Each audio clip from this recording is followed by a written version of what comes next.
When I was a cub reporter at the New York Times, I was talking with an editor about a strike at an auto parts plant in Flint. There was some story in the paper that day about workers who were spending their idle time antique shopping and speeding around the lakes in their power boats. I complained to the editor. Since when's it a bad thing to have a boat make good money? I asked him.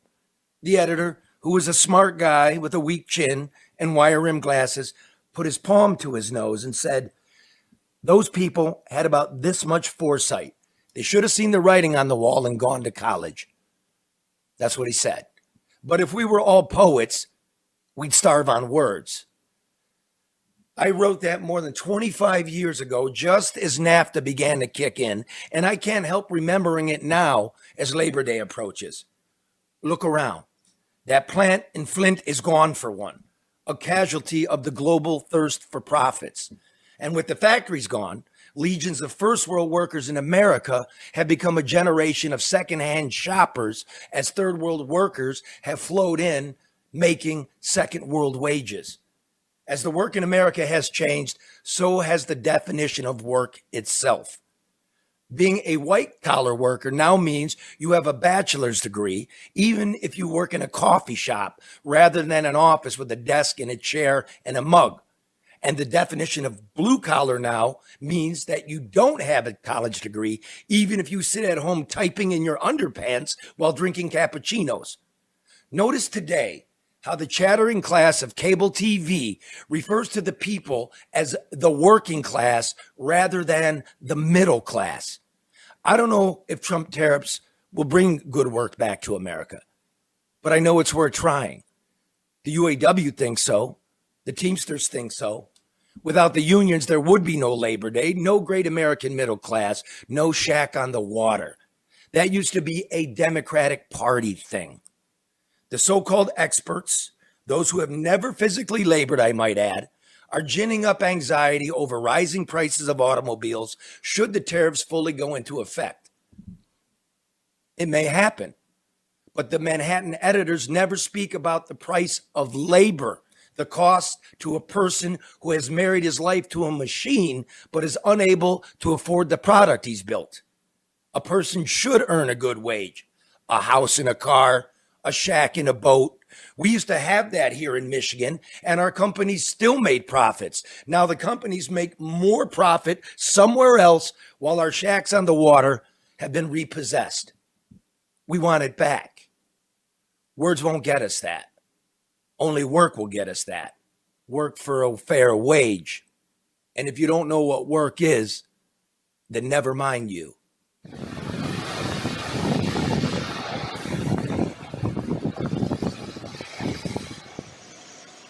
My family been working the shores of Lake Huron for, at least 1,000 years.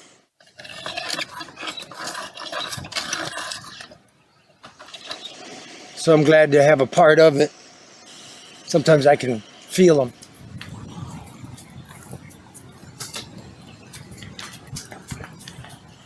I like it best because sometimes the city can just turn you into an animal. And in the country, you can be a little more human.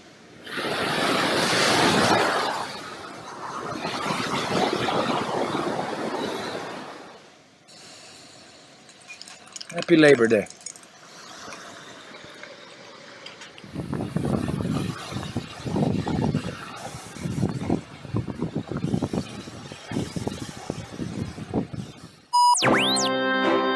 Live from downtown Detroit, it's the No Bullshit News Hour with my main man, Charlie LeDuff and Karen Dubitz.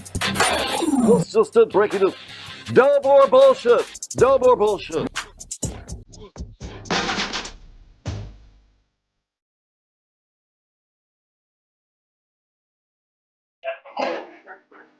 American Coney Island. So good, even Al Roker from the Today Show eats here. Not like that other guy, Al Joker, who eats at Lafayette. So make sure you're a Roker and not a Joker. American Coney Island.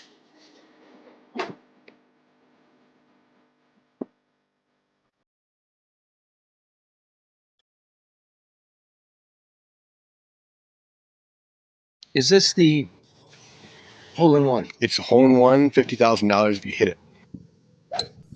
Luke Nowacki, Financial Wealth Management. What is 50 grand after tax? 37,750. What about state tax? Yeah, I'm throwing both in there. What about State sales federal. tax? There's no sales tax. Well, you're buying the beer. It's income. You'll buy the beer. We write that off.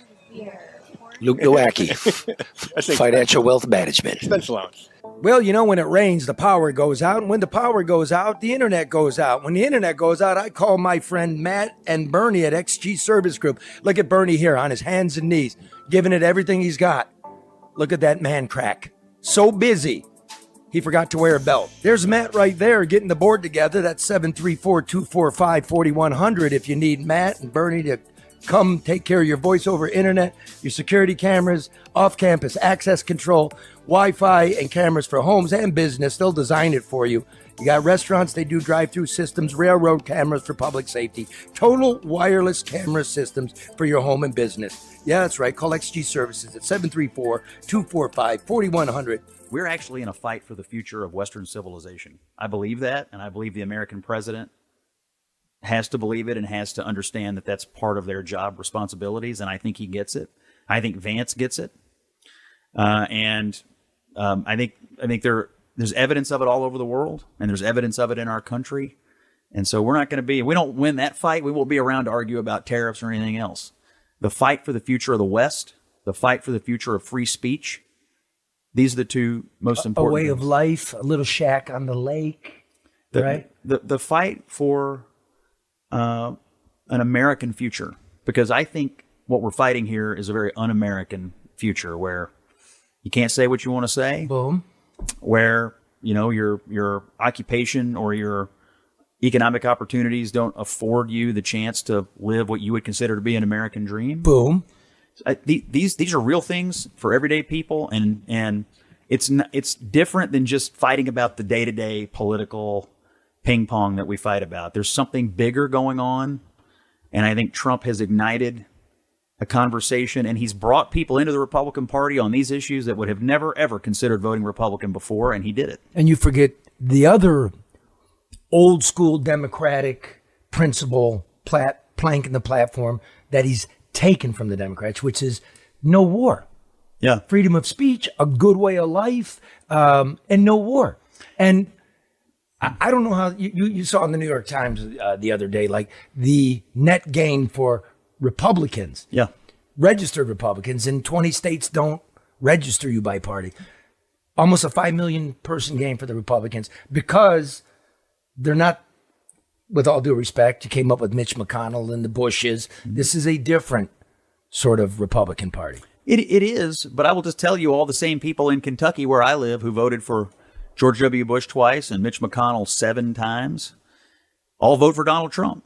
And interestingly, all those same people vote for Rand Paul and Thomas Massie. I mean, there are different corners of the Republican Party. What you cannot deny nationally, and the statistics you just cited bear it out, is that he has changed and also expanded the Republican coalition. And so you have a lot of traditional... Does it last, this coalition, once he's gone? I think his personality and his attitude attracted people, but only results keep them. It will be impossible for any future presidential candidate to replicate his, whatever you call it, charisma, image, charm, whatever the it is that he has. It's not able to be replicated. But if what he promised, if we're on a trajectory towards that, and you can keep that, you can hold the coalition together. But he's no doubt a unique property in that he was such a known person before he got into politics, and he has such a charisma about him. And writing the book, I spent some time with him. You watch him in person. When you're around him, you get it. I never really got it before. I mean, he did a lot of things I like, but I didn't quite get it. And watching him up close and the way he operates politically in the room, I interviewed Scott Bessent, the Treasury Secretary. He told me that his favorite Republican president before Trump was Teddy Roosevelt, and because Roosevelt was said to be able to overwhelm people and situations with just the force of his personality, and he thinks the greatest modern analog to that is Trump. Can walk into a situation and sort of overwhelm it with the force of his personality, it's just hard to replicate. So can you hold it together? You won't be able to mimic him or replicate him. But if the policies deliver on the promises and you keep the flame alive, I think you could hold it. Then, okay, so I don't see you much on TV because I don't watch much TV and I really don't watch CNN. But I see you on Twitter. Yeah. Tearing them up. And how do you deal, not the host, but they have a big assortment of boobs. How do you keep it together where it just doesn't get personal? Well, there are some rules of punditry that I try to follow. Number one is never take it personally. Well, let me write this down. You cannot take it personally. And the best people, it's like golf. You just got to hit the next shot. You got to hit the next shot. You can't dwell on the last one. But some people can't do it. It's interesting. I also run into objectively ignorant people. I mean, I've debated a guy on TV the other night who legitimately does not believe that Trump was shot in Butler, Pennsylvania. I've ran into a real-life ear truther. He does not believe Trump was shot in Butler, Pennsylvania. And we pressed him 3 times. No, and this is for real. For real. This is supposedly a sophisticated. Yeah. He's on a that. national debating show. And his position that day was Trump was not shot. Now, a few weeks before that, he and I got into it, and he was saying, Trump is an authoritarian. It's violating the Constitution. I said, how? And he said, well, he took over the military. And I said, well, the Constitution makes the president our commander in chief. And he said, well, he didn't say anything. He just looked at me like I had invented the wheel. Like he had no idea. So I run into people. But then, I run into people. When you watch the clips, like the rest of this assortment of cantina creatures isn't lining up behind you. They're just sitting there. I know. Oh, dude. Yeah. It's a meat grinder. Oh, you love it. When You I'm out there. love it. No, I meant for them, not for me. Yeah. Let's do some news before you walked in. Yeah. A New York appellate court Yeah. tossed out the $500 million penalty against Trump, Yep. right, today for mortgage fraud. And one judge wrote, Freeman, I believe, that it was politically motivated. Letitia James, Judge Engerin, Lawfare. It was easy to see. There was no crime. Nobody claimed they were ripped off. But it's weird. They left it. I lived in New York many years, and the judiciary, they're very left and they're very cowardly and they drink cocktails. So this is quite remarkable that they leave it sort of unsettled in the sense that, okay, James was allowed to bring fraud. Did she bring it rightfully so? So we can keep going to, it's the Supreme Court in New York is called the appellate court. Your thoughts on that? Well, we know it was politically motivated because the prosecutor said it was. She ran her entire campaign. The entire platform was, I'm going to use every possible tool of this office to go after Donald Trump. Criminally, civilly, whatever I can do, I will do it to him. That was her pledge, not to uphold justice, not to prosecute violent criminals, but to punish and try to upend Donald Trump's political career. So she did it. She fulfilled her promise. Of course, this was destined to be thrown out. Almost $500 million was completely excessive, violation of his Eighth Amendment rights, I think. And so, What is the Eighth Amendment? what the issue here is the punishment was well beyond whatever fraud you were even possibly claiming. Right. So it's just one part of what's happened to him in New York. The Alvin Bragg case. I mean, there's not a lawyer alive that thinks that case would have been brought against anybody not named Donald Trump. Let's do Never that. been prosecuted, and it will never be prosecuted again. Never before and never again. So just him. That one, for the listeners that don't remember, is So this is the case about Stormy Daniels, hush money who he paid. And for the. look, the crime was supposedly, it ultimately was a campaign finance crime of some A kind. misdemeanor of like fobbing off, faking business receipts, right? Well, Which is a misdemeanor unless that was Yeah. in aid of committing a felony, and the which was campaign finance. which he was never prosecuted for. Right. There and was it never federal. a felony. That's not a state purview Yeah. thing, right? And the FEC looked at it, the DOJ, everybody looked at this and said, there's nothing here. And then you have a local prosecutor saying, well, We're going to charge this man with 34 felonies. By the way, this is all happening in, 2021, 2022. This rendezvous happened in 2006. Yeah. I mean, we're a lot of years later. And it was all for the purpose of being able to say he's a convicted felon. That's what they wanted. They wanted their talking point. And they got it. Every Democrat who went on television in the 2024 election, every candidate, every single person in their party, that was the first words out of their mouth in every interview. Well, he's a convicted felon. But they've since admitted this case was not a real case. It was for the purpose of trying to stop him or upend him from running for president again. Now, it failed. It backfired. The American people didn't like it. So in the state of New York, he has absolutely been the target of lawfare by extremely partisan prosecutors. They talk a lot about institutions and institutional integrity. What is the integrity of taking prosecutorial offices and saying, my only job here is to make miserable and hound one person? There's no integrity in that at all. No, there's not. But my problem is, as an independent guy from Michigan, how does it affect me and my people? This is, okay, you took a misdemeanor that expired, and there's a superseding charge, a greater charge that brings that to a level of a felony because you committed a felony with this misdemeanor becomes a felony. But you never said what the superseding felony was. It's sort of like, no. Do you have a concealed pistol license? Don't need one in Kentucky. Okay. You don't need one here if it's showing. But if you hide it, you have to have one. If you commit a felony, even without your gun, but you're carrying it, you now have a felony gun charge. Yeah. So that's sort of like, this is how it would play out locally. Ed, we're hitting you with a felony gun charge. Well, why is it a felony? I got a license. Because you committed a felony. Well, what was it?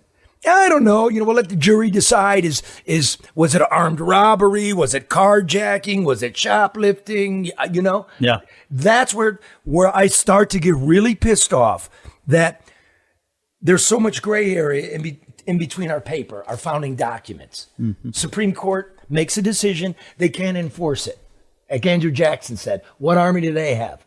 So what I've been seeing is you're taking full advantage of the gray area, the historical norms, and you want to blow them up for what?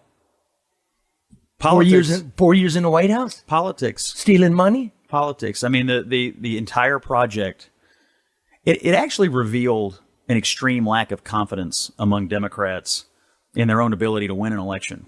They thought the only way to win was to take him out legally. They thought the only way to win was to use lawfare to try to either run him out of the race or damage him to the point where people wouldn't vote for him. To me, and these are elected Democrats doing this in New York, how little confidence must you have in your own party that you can't win a national debate, that you have to go down this road? It's pretty outrageous, actually. And now James, the Attorney General, she's under investigation for mortgage fraud herself, and also she's under investigation for, I think the DOJ is looking at her for violating Trump's civil rights and using her office to go after him in this business case. So she's got her own issues to deal with. So the more we go down this road, the more times we get to the Supreme Court, we realize the lawfare, all this shit was unconstitutional. It was against the law what they were doing. It is certainly against the spirit and the normal practices that we have been used to for almost 250 years. Trump broke a lot of people, and a lot of people came to the conclusion that the ends justify the means here. Yeah, man. And the end is we got to take this guy out. So the means, because we're moral, we can do whatever we want and get away with it. But that's what they thought. They're so dumb, they don't realize where the end really is. Right? You might take him out, but as we were talking earlier, could be the end of the civilization as we know it. And that's not an overstatement. Well, it certainly changes the fabric and character of our democracy when you treat another politician this way. It means if you can do this to the president, you can do it to Jimmy down the block and nobody's looking. Well, it means you can change the character, nature, and fabric of any of our institutions, of any of our democratic processes, of any of our legal system. And so, and who's to say they won't? I mean, look at the redistricting fight that's playing out right now. Gavin Newsom, the governor of California, has said as much. Barack Obama has said as much. They have said, well, we normally wouldn't endorse these kinds of tactics, but because Republicans, we have to do it. I mean, they're telling you up front, in service of politics, in service of power, we are willing to violate whatever norms we need to. You have Democrats writing op-eds in the New York Times right now saying as soon as we get power again, we have to pack the court, eliminate the filibuster in the Senate. We have to add D.C. and Puerto Rico as states. I mean, they're telling you right now what they want to do to obliterate the institutions that govern this country if they ever get power again, all in service of politics. Do me a favor, like when you go back to the East Coast and you're dealing with these dumbbells, right? Cable Ken and Broadcast Barbie, and they're talking about redistricting. Look into Michigan. We got one of these independent redistricting boards, which aren't. No. They redrew them by race. They blew it all up because they violated the Voting Rights Act. Our gerrymandering, pushed really by the Democrats, was ruled to be racist. And I don't hear anybody talking about it. Michigan's a big swing state. They tried to manipulate everything. So would you look into that and remind everybody? I will look into it, and I will just make a comment about independent redistricting commissions. The reason Democrats say they love them is because they know that they're not independent.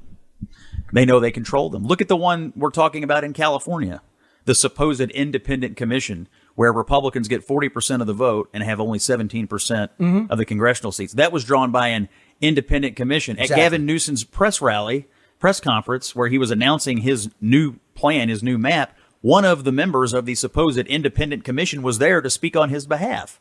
Now, if you were actually independent, you would be out fighting against this if you believed that your commission was independent. They're not independent. And so for Democrats to be crying about what Republicans are doing in Texas right now after what they've done in so many blue states and what they would do in others is rank hypocrisy. I think people know it. And, well, they complain about everything. Like, again, dude, you got a lot of boobs surrounding you. Pick up the phone. Let's get something spirited and smart. But why is it every night nobody can affirm that some good things are going on? What's wrong with having Putin in the car and talking to the guy? If you don't talk, all you get is death. If the crime response in D.C., Detroit faked homicides. I did that one. You're now seeing it in D.C. reclassifying. Yes. Detroit hid 10% of its murder in the last decade. The border shutdown? I don't know anybody against it. Anybody. Or a possible economic reset. People might be nervous, but they've been aching for it. Why? Why can't anybody see it? Well, the number one motivating... That's why it's going out of business, by the way. The motivating plank of the Democratic program right now is just if Trump is for it, we're against it. Without giving any thought to, is being against this good or bad for us? They have chosen to die on the wrong side of virtually every 80-20 hill. So the in the people last you're 6 sitting weeks. there with are partisan instead of experts. Some are experts. I mean, some of them have real experience. I mean, I'll tell you, my two best friends at the network are David Axelrod and Van Jones, and I respect them both. I think they're experienced guys. Some people who show up there, I do too, actually. and Van especially will often tell people on the left things they don't want to hear, and he takes a lot of grief for it. Truthfully, I respect that. But some people who show up there show up as abject partisans. You take the D.C. crime issue. I'm sitting out there every night lately with people who cannot stand it that there hasn't been a murder in Washington, D.C. in the last 7 days. Right. There hasn't been a murder in a week. It's been years since they went 7 days without a murder. I was in Union Station the other day. No one was taking drugs in front of my children. No one was committing public acts of lewdness. No one was defecating on the floor. I mean, Union Station looked a little better than it has in years to me, all because there were some National Guard guys hanging around. They have arrested hundreds of people. Some of them are illegal aliens. One of them was an MS-13 gangbanger here in the country illegally. Illegal guns have been taken off the streets. Why is this a problem for you in Washington, D.C.? No one who lives there or who visits there often will tell you that it's safe, but I sit with people every night who are making a passionate argument about how Washington was a safe utopia. Yeah. And Donald Trump's messing it up, and everybody knows it's complete and total bullshit. Yeah. Everybody knows it. Everybody knows it. So if they want to make fools of themselves and further divorce themselves from the average American person who just looks at things like this through the lens of common sense, Be my guest. But there's a reason your political party has a 19% approval rating, and there's a reason you're down a net 5 million registered voters over the last 4 years, and it's that right there. It's a huge mistake to think that small crimes don't lead to big crimes. Of course they do.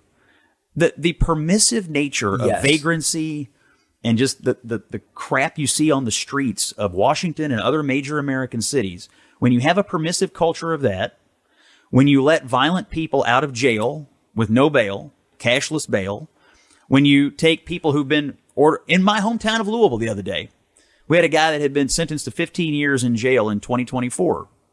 He kidnapped a woman, pregnant lady, and her kids, forced her to drive him to a bank. He robbed the bank and stabbed her in the stomach. Now, you may be asking me, Scott, if he had been sentenced to 15 years, how was he out of jail just the other day? Shock probation after 5 months, off of a judge that decided he had learned his lessons. Well, why did he stab the woman? Because he's a violent person. So he robs a bank. And then stabs the lady and runs that way. Stabs the teller?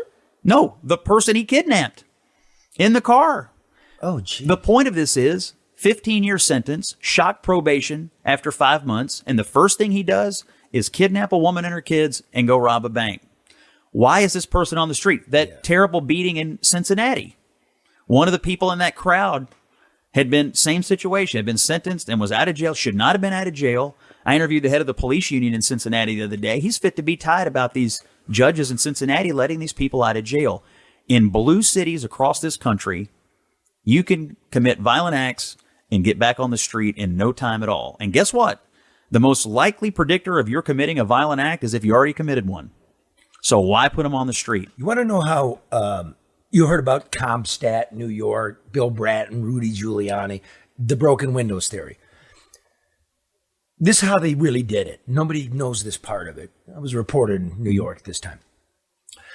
Basically, if you were a squeegee guy, you're vagrant, you're annoying people, you'd get a ticket. The cop would give you a ticket for whatever, panhandling. Here's how it really worked. The cop working the beat would know the panhandler.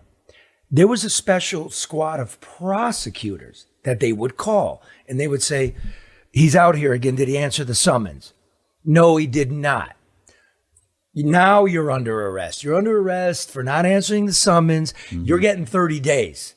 This got around quick. Yeah. So that's really how it worked with the basic everyday lifestyle crime. Yeah. And you go around Washington, D.C., you can't. New York City right now. Smoke? I don't care. Good, you're from Kentucky. That's right. Probably came from my home state. You know why guys from Kentucky get circumcised? Tell me. So they got a place to put their chew while they're brushing their teeth. Go blue. I think if you go around Washington or any of these blue cities, these urban areas, New York City right now, you walk up and down the street, and the permissive culture that we've created for people to annoy or worse everybody else on the street, and knowing they can get away with it, it leads to other things. And the cops ain't copping. I think they've been told not to. Amongst themselves for sure. I think there's fear among police officers about engaging in some of this. B, I think they've been told not to. And C, we have a massive police shortage. We don't have enough cops. Exactly. Why?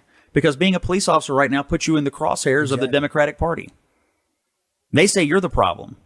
They're out right now calling ICE agents the Gestapo, terrorists. Right. Would you want to be an ICE agent right now when a major American political party is effectively influencing their supporters to attack you? It's a scary world. I'm sorry, I was just reading the paper like we're on the subway here, but it's the New York Times, my favorite Manhattan editor type people. Here's what they wrote last Sunday. Okay, let's just see how success starts to come around. It's the New York Times. Virtually all sides in the debate about crime made mistakes during this intense period in the summer of Floyd. Joe Biden, the whole last 4 or 5 years. Among the most damaging was the growing belief among Democratic officials that enforcing the law could be counterproductive when it involved low-level offenses such as public drug use, shoplifting, and homeless encampments. Some Democrats believed enforcement of these laws disproportionately hurt minority groups and did not contribute much to public safety. That argument never made sense, says the New York Times now. Never made sense. Especially given the polls showed strong support for basic law enforcement across racial and income groups. And the real world results were miserable. Parts of San Francisco, Seattle, Portland, Oregon, and other cities came to feel lawless. Not feel, they were, my brother. They were. Almost done. With people defecating and shooting up in public and store owners locking up items to reduce theft or simply closing their shops. Finally, with crime falling, however, there is a risk that public officials will once again become complacent. Democratic leaders in particular should remember the pandemic era crime spike. They should continue their worthy efforts to reform the criminal justice system. Racial discrimination is a serious problem in policing, and the courts and abusive officers too often escape accountability. But reformers should move carefully and avoid undermining the policies that prevent disorder. They should make clear that most officers do a hard job admirably and provide a crucial service to communities. Had they said that a number of years ago, maybe a lot of people wouldn't be dead, Scott. Yeah. I mean, it is incredible what we convinced ourselves to do during the COVID and Floyd eras and the arguments that were made for it. I mean, think about the Floyd riots. I mean, this was during COVID. Yeah. Now, the rest of us were inside, told to stay inside, told if you went outside, you're a grandma killer. But then the public health regime told us, well, unless you're this protest is okay because it's moral, and actually this racism is actually worse than COVID, so you're fine if you do that. So essentially they told us that the virus could tell whether you were a moral person or not and wouldn't hurt you if you were protesting something that was moral and right. Think about, and we bought it. I didn't buy it. I mean, our culture, our society, I mean, our government, our public officials, okay, fine. And we were forced to live under this regime. It was insane. Yes. But on the crime issue, the permissiveness, the common sense person walks into a store and says, why do you have to put the toothpaste under lock and key? Right. I mean, do I live in that kind of a place where the toothpaste is under lock and key? And they start to wonder, why is it this way? Who made it this way?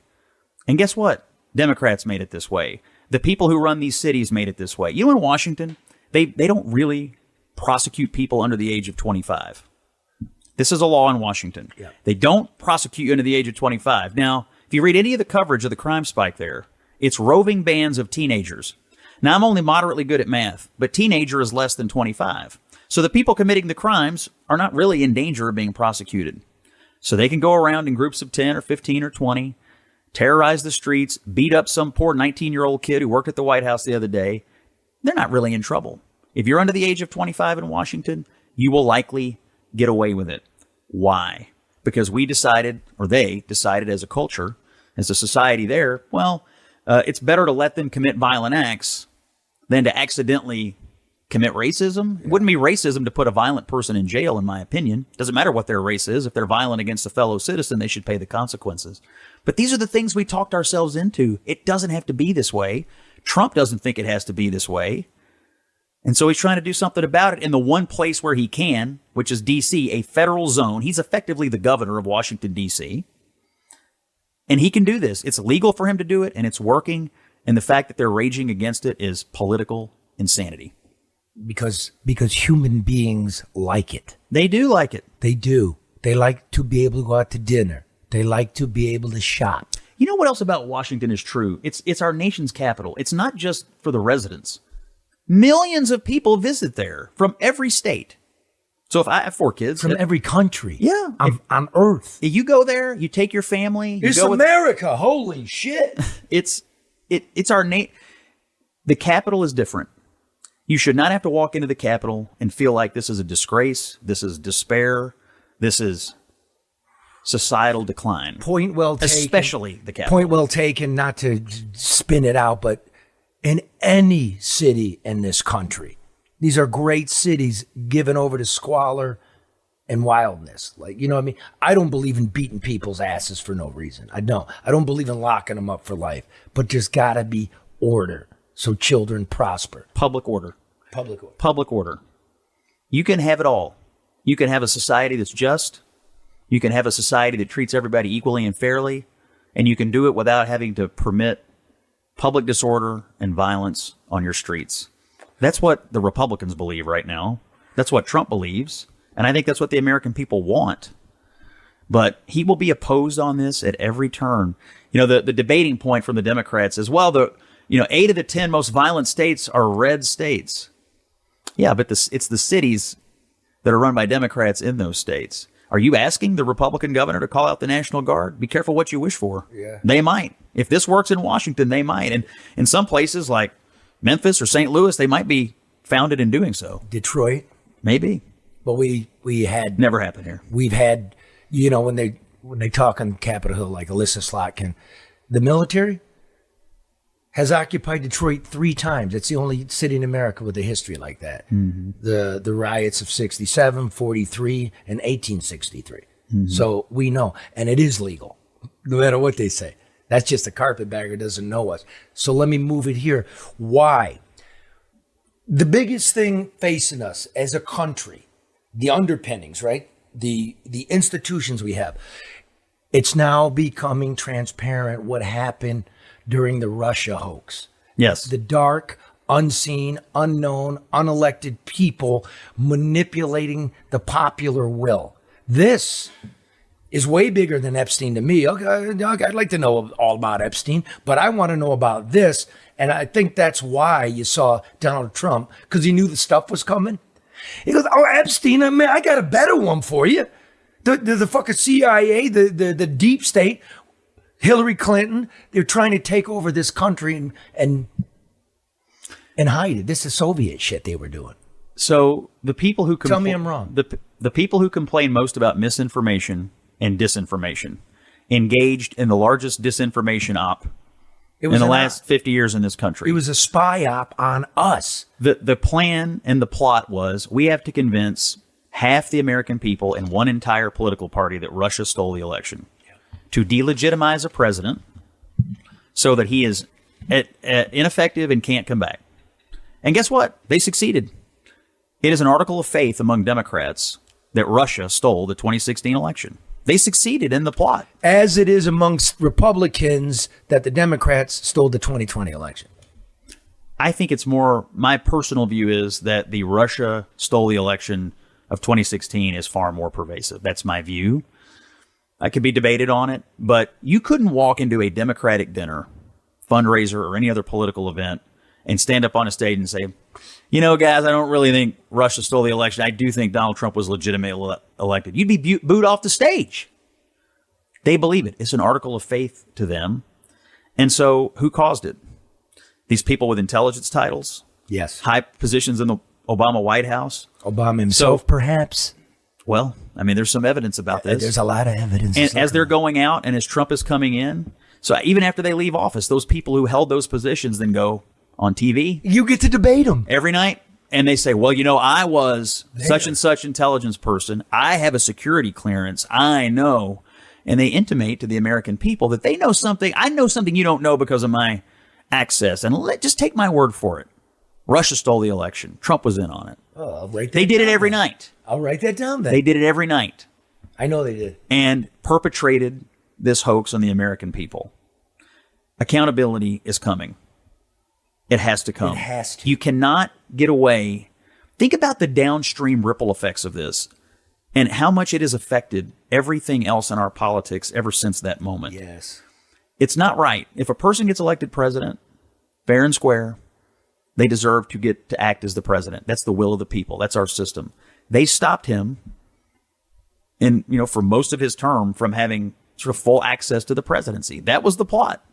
Let's tie this up and delegitimize it for as long as we can. Well, you go to the producers and say, we out here, if you want us to watch, we want a little bit more.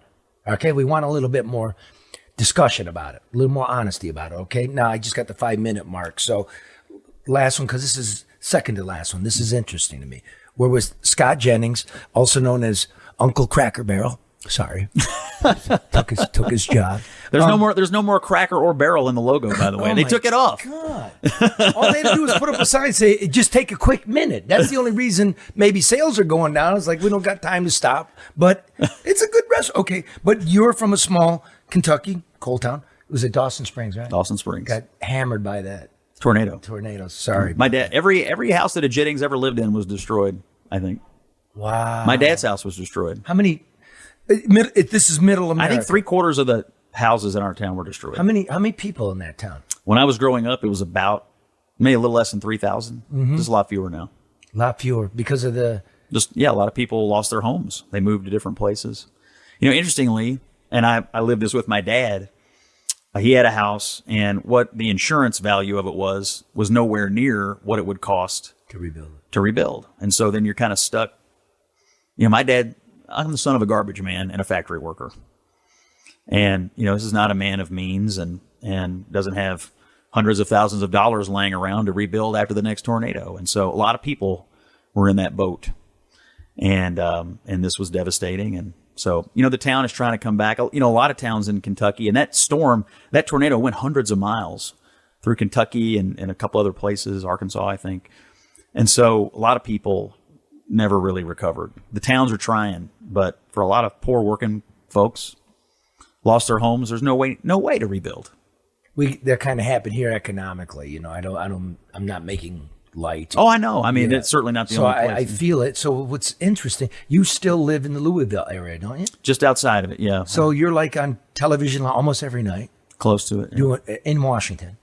I do it in one of 3 places. I have a studio in Louisville that I built. I fly to New York or I go to D.C. Those are my 3 usual spots. Wow. So this is rare. Like a guy from the middle who loves the middle, represents the middle, lives in the middle.